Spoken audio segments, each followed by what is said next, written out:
offense the formula for the Cowboys' success, in your opinion, yesterday? Any offensive coach is trying to get the ball in his best player's hands as much as possible. When you are challenged as far as wide receivers, tight ends, explosive players, what else would you do? I don't know why it took them 4 weeks to get to this. This is the way they should play. What we talked about last week was Dallas's lack of an identity, and they needed every one of those yards, every one of those catches from Zeke, and this is the way they're going to have to win. If he gets worn out as the season goes on, that's okay, because if they don't, they're just going to be a 500 team. If they're going to make it to the playoffs, it's because their best player gets the most touches on that offense. That's the way they should start off every game. They should force defenses to take Zeke out of the game. Make them, as they put a linebacker on, I don't think you can grow his receiving like you did as much. Don't look for them to throw down the field 38 yards every game. No, but in this game, put him in the slot, you get one-on-one, you take advantage of it. But you can see even Zeke was a little surprised. He said they ran this a couple times in practice. So for me, this wasn't necessarily a game plan thing. It was something that the coverage dictated, and Dak took advantage of it with them having man-to-man across the board. Special players make special plays, and Zeke should have been surprised. In his NFL career, that's the first time he's ever been targeted more than 10 yards downfield. So whatever passes they've thrown to him, none of them have ever been more than 10 yards downfield until this play, and man, he made it count. I mean, this was, basically this and the field goal, the biggest plays of the game. Maher has to go make that field goal, but this is exactly what we talked about, Jenna. You're right, because it wasn't just that hammering Zeke was effective. All of a sudden, they can take a few deep shots offensively outside of that play. They went into this football game with 2 pass plays on the year or 1 pass play on the year greater than 20 yards.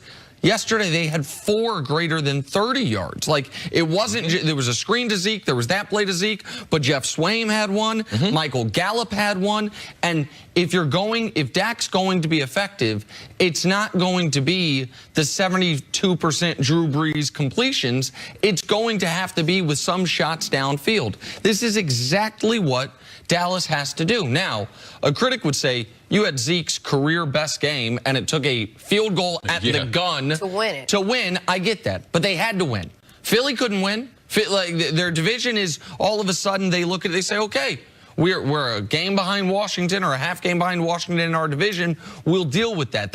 Zeke was outstanding, and if you're Dallas, you do have to have a little regret because you didn't give Zeke a chance to be this outstanding through 3 weeks. I also wonder why it took so long, but better late than never, I suppose. Did you look at this Dallas team yesterday and say, well, they were much better than I've seen the last couple weeks? Or did Zeke just finally do the thing that he needed to do to help them win? They did a couple more things. They weren't a lot better. I mean, if they don't complete this, if they don't have that drive, they lose. So I'm not going to change the whole narrative because they came up with the key drive. If you look at yesterday's action, it's about coming up with the key drive. A lot of these games are going to be very, very close. Do I expect Dallas to give up 23, 24 points every game? I expect their defense to be better. Now, they're not turning the ball over, and Dak, even when you have free runners in the backfield, making good decisions, but they have to build on this. They have to have Zeke involved in the passing game, and they have to have a concentrated effort to be able to get the ball down the field the way they did in this game. Because even with the 2 plays over 30 yards before Zeke makes his play, they would have lost this game. Yes. So you would have been like, oh, they made twice as many as they have been making, but they still lost the game.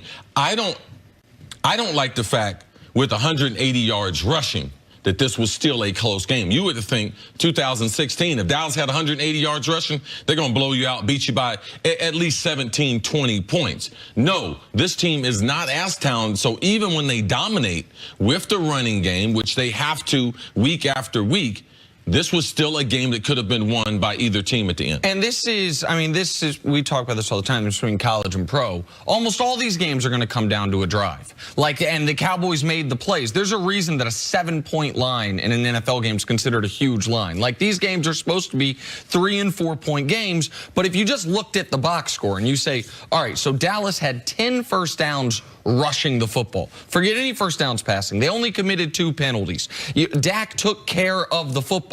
Wait, they needed a field goal at the gun to win. Like, that speaks to, A, this was the worst game I'd seen their defense play. I think their defense will be better. They allowed Stafford to basically have free reign during the game. And B, once again, their wide receivers were MIA. Like, you go down the, you say, oh, Dak had 255 yards. Well, Zeke had 88 of them. A tight end had 39. Another, like, so you can go down and see it's still, they're having to manufacture their passing attack. But Zeke now, I mean, he went into the game leading the league in rushing. He now is on pace for about 1,700 yards rushing. That is what they are going to have in order to be competitive until they get more of a consistent effort in the passing game. And I don't think that's coming this year. But I do want to give Dak credit, because Dak was coming off the worst stretch of football in his career, and he played a clean game. He played a good game. He broke that awful 5 straight games with under 200 yards passing streak he was on. So credit to Dak Prescott for playing well. And you could see the burden, his celebration at the end was, he was excited, but also I felt relieved that they got this win when he came on the field pumped up as he did. All right, we're going to talk a lot more about this game coming up. But on the other side, how much trouble are the Steelers in after losing to the Baltimore Ravens last night? Next on First Things First.